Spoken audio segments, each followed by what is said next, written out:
Hey, beautiful people of the internet, how are you guys doing today? Hopefully great. Welcome back to some Warframe, and in today's video we are going to be doing the isolation vaults of the Heart of Deimos update. But before we continue with the video, please Spartan click the subscribe button for more Warframe videos, and let's do this. So the first thing that we want to do is go to our arsenal, that way we can sort out our gear. Here we are going to be using Chroma as our preferred Warframe. Now let me show you guys the build. So here is the build. It is a zero former build. You guys know the usual. Now I'm not going to go over the mods because this is a vault guide, not a Chroma guide. But for some advice, make sure to build for high duration, high power strength, and make sure to have a primed flow for a bigger energy pool and vitality for more health. That way you guys do not die. Now in the Arcanes department, make sure that you guys are using Arcane Guardian and Arcane Grace for more health regeneration and more survivability. Guardian gives you more armor and Grace gives you more health. Now if you guys do not want to use Grace, another good option is Guardian for more armor and Arcane Energize. Why? Because you are going to be using a lot of energy, and Chroma is a very, well, this build specifically takes up a lot of energy. So in this case, I'm going to be using Arcane Guardian for more armor and Arcane Energize. That way I don't have to worry about not having energy. Because the nice thing about the Cambium Drift is that there's lots of little energy orbs everywhere. You just have to find these smashable little objects, and they always have a guaranteed chance to drop energy. Now for our weapons, I'm going to be going with a primary and a secondary that can deal area of effect damage to enemies. Why? Because the second phase of the bounty requires you to kill a whole bunch of enemies in order to survive. I'll explain further in the video as I progress. But now, so bring anything. So I'm bringing the kit gun with the catch moon. So for the kit gun, I'm going to be using element 0. This is my own personal kit gun. The parts are as follows. For the grip, we have the haymaker. For the chamber, we are using the catch moon. And finally, for the loader, I am using the splat. Now when you guys killed the weapon, here are the final stats of the weapon. So we have a 35% critical chance with a 2.3 critical damage multiplier with innate impact and heat, and also a low status chance. So in other words, we want to mod for pure crit. So let me show you guys the build I will be rolling with. So here is the build. Now you guys can tell from the top right there, I'm using 4 former. For you guys, it's just going to be 3 former because I'm using a Riven. So if you guys just want to add, or if you guys want an alternative to the Riven, simply take it out and you have 2 choices. You have Augur Pact, that way you get 90% more damage, or you guys can add more elemental damage like Convulsion. Because I've got radiation and I've got radiation. Now in order to make radiation, you need heat and electricity. Convulsion does increase the radiation damage. Therefore, you guys are increasing your damage to 11,000 total damage, which is a ton. And also for our arcane, we are going to be using the Pack Seeker. So for those who don't know what Pack Seeker does, it says there, on headshot kill, you get a guaranteed chance for 4 projectiles to burst from the targets and seek their heads to nearby enemies. So this is a great way of killing groups of enemies for the second phase of the bounty. Now for our school tree, I'm going to be using Vazarin. Why? Because Vazarin will allow me to heal myself at will. Because when you guys are fighting the guardians in the ruins themselves, or the ones that are protecting the vault, they deal so much damage to you. So Vazarin will just allow me to heal myself at will. Another good one is Generic, if you guys feel that you're not getting enough energy, but I highly recommend Vazarin. So Generic and Vazarin are both great choices, so it's entirely up to you. But me, Vazarin, I like to heal myself at will. And also, I forgot to mention to you guys, but with Chroma's passive, depending on what his energy color will determine what type of Chroma you have. So for instance, if you have a heat Chroma, you'll gain a huge amount of hit points. If you guys are using a snow Chroma, you'll gain a small damage multiplier, but with a lot of armor. And if you have electricity, the one I'm running, so it's blue energy color, then you'll be gaining a electric Chroma. Now the electric Chroma deals the most amount of damage out of all types of Chromas you have. So the electric Chroma does a 30%, a 30 damage multiplier, whereas a snow Chroma does a 10% or a 10 critical damage multiplier with a lot of armor. So it's up to you. But I want to go with the electric because more damage makes it much easier to take out enemies during the vault. Because for a good amount of time, I'm going to be doing the solo. So let's do this. Now for our gear, we are going to be needing the squad shield restoration because you know emergencies can happen, and then the health restoration, also emergency, and the most important one is the ancient healer spectre. Now these are very useful because they give you 95% damage reduction. Combined with Chroma's armor, you are basically almost unkillable to the necro mechs. Another important one is the squad energy restoration, you know, because that way we can use our abilities more frequently because a build that we use for Chroma takes up a lot of energy. Now I'm going to be bringing my Sentinel with me, the Helios Prime. Why I use Helios is so that I can get as much damage output as possible, because for those who don't know, the Deconstructor can be used as a stat stick. I'll explain that later. Just make sure you've got the 3 Gladiator mods that can be put on the Deconstructor Prime. So let me show you guys the Helios build I have. So this is another Zero Former build. Now this is a supportive Helios build. I've got primed regen, that way if Helios dies, he'll come back twice. I've got Sacrifice. What Sacrifice will do is that if I get downed, Helios will revive me and will sacrifice himself. Now that I've got primed regen, he'll come back to life even if I do get down. So giving me an additional 2 more lives, depending on if Helios can get me up or not. Then I've got Mediray. Mediray will allow Helios to heal me. Then I've got Enhanced Vitality for more health. Sanctuary, that way if a downed ally gets downed, I go up to revive him. What Helios will do is he will create a barrier for me, making me safe from any other enemies. Then we've got Calculated Redirection for shield capacity, and Guardian, that way if my shields do run out, Helios will then instantly restore them. We've also got Vacuum, that way Helios automatically picks up the loot for me and I don't have to put much effort into them.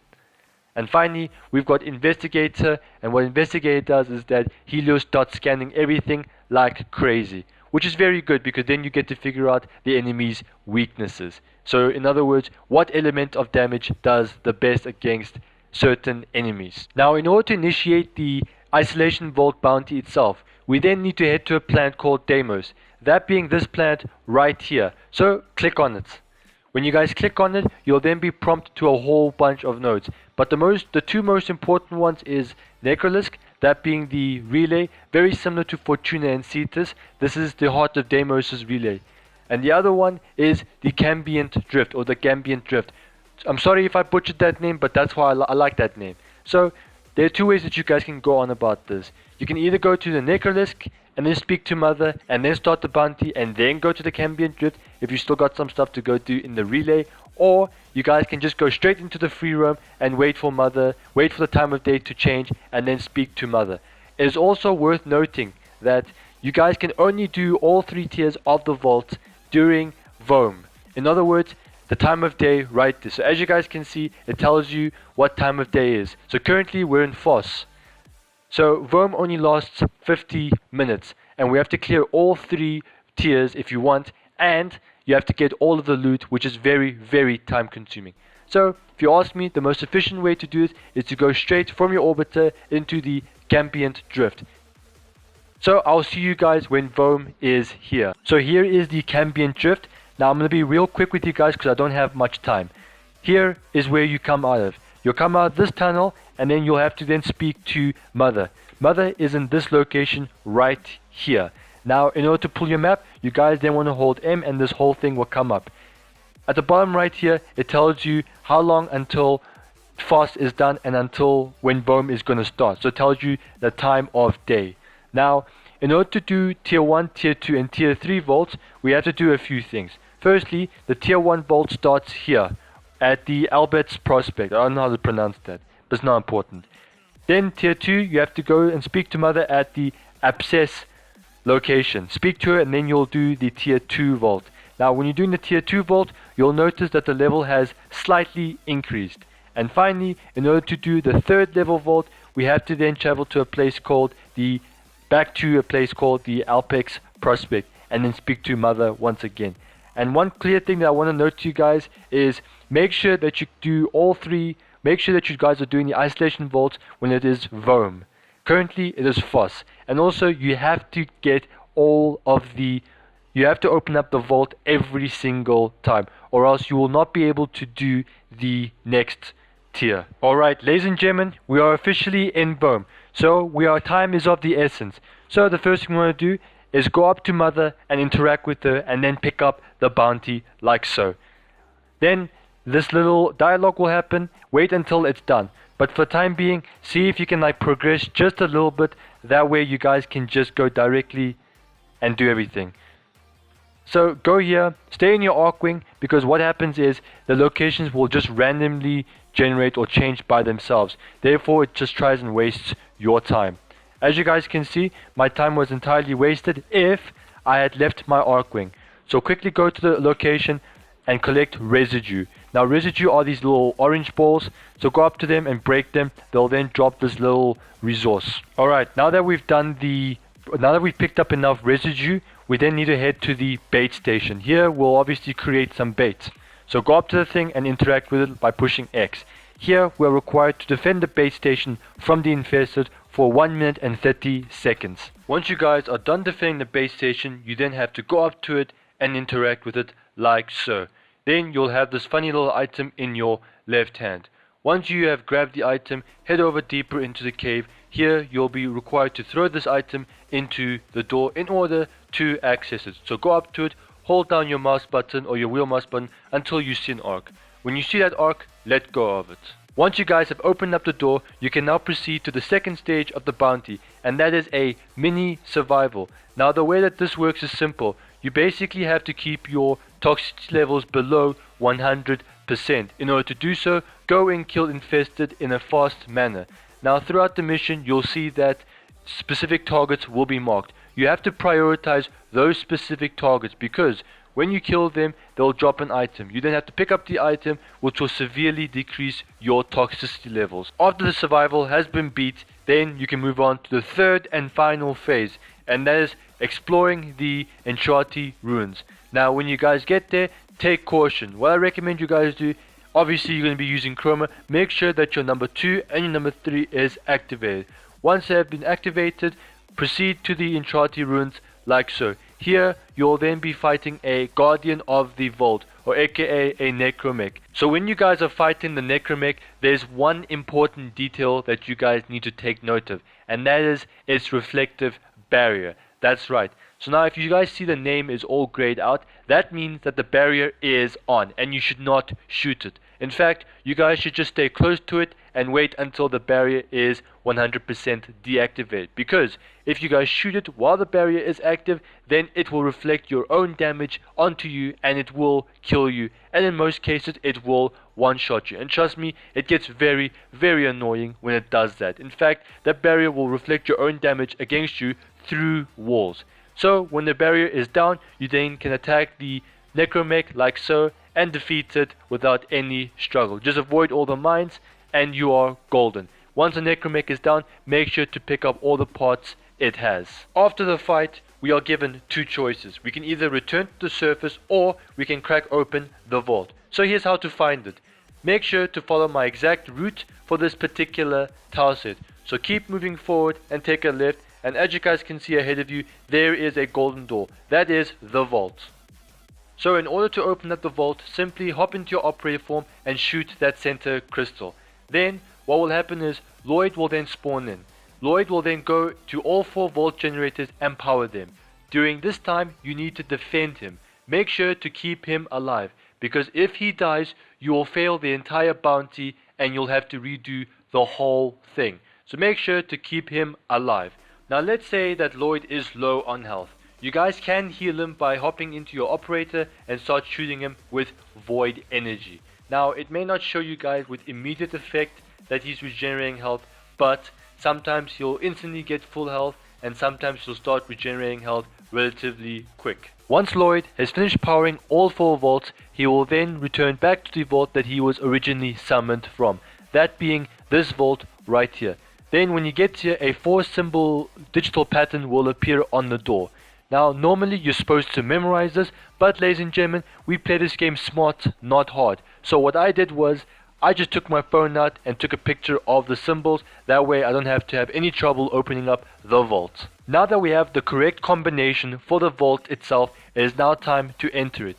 Now in order to enter the code, we simply have to hop into our operator form and shoot the correct crystals. Each crystal has a different symbol, so that's why I advise you guys to take a picture rather than memorize it, because there's less problems to occur. Because remember, if you enter the wrong combination 3 times, the vault will be locked forever and you will not be able to access it. You have to redo the entire bounty in order to try again to unlock the vault. Once you guys are done with the vault, you can now exit. In order to do so, simply follow the green marker. It will take you to this little beacon or this little plant like thing where it will throw you to the surface. Now, do not extract, do not leave the Cambium Drift, stay there if you guys want to do the next tier. Now in order to do so, hop into your Archwing, hold down M and go speak to Mother at a place called the Abscess. I've just waypointed to you guys, simply go and fly there. Feel free to pause the video. So when you guys get there, just go speak to Mother, she's located there, or if you guys can look on your map, you'll see a little yellow thing. But speak to her and she'll have a tier 2 bounty. The tier 2 bounty will tell you that it's between level 40 to 50. So as you guys can see, go speak to Mother at that location called the Abscess. So here is the tier 2 bounty, and the only difference between this and the tier 1 is that not only are the enemies levels much higher, but also now you fight 2 necromechs at once. Now here I decided to plant my Ancient Healer Spectre, that way I get 95% damage reduction, and as I kill the necromech, the 2 of us both trade in blows. But that's a win for me because he's dead and I can still come back 5 more times. Now what I simply do is I run away and I retreat. I gain my allies back, such as my Spectre, to give me the damage reduction. I buff myself up, give me back my power, and I take the fight to the second necromech. Now, as for the steps before this, they're exactly the same as tier 1. So simply speak to Mother, collect the residue, create the bait, open the door, and survive the toxicity levels. Those are exactly the same. There's no difference between that and tier 2. And tier 1. Of course, when the Guardians of the Vault have been defeated, we then want to go and open up the vault itself. So here I am, I'm showing you guys how to find the vault on this particular tile set. Just follow my exact route and you'll be successful. In order to do the tier 3 vault, we then have to go and speak to Mother, that is at a place called Alchemy's Prospect, just above the name. Right there, I am marking it on the map or circling it, my exact position. She is underneath this bridge where you can go and speak to her. So here's the tier 3 isolation vault, and as you guys can see from the left hand side of my screen, I am fighting 3 necromechs at once. Now thankfully, my Kuva Lich came into play to come and assist me, and also my Ancient Healer Spectre is also giving me the damage reduction, because let's face it, these necromechs hit like a truck, especially when they deflect your fire right back at you. So take these guys out and then go and do the vault. And for this particular tile set, here is the vault. So you guys want to go past a giant little sphere, go through this tunnel and proceed forward, and there is vault number 3. So the Heart of Deimos update is here. It's been around for at least a week, and let me just say, the isolation vaults are fun. But let me give you guys some solid advice. Do this on public. If you guys want to take the challenge on doing it solo, be my guest. This guide is out here for you guys. Anyways, if you guys like this video and if it's helped you, leave a like, spot, and click the subscribe button for more Warframe videos, and make sure to turn on bell notifications. That way you guys know when my new videos are live. I'm gonna make like a banana and split.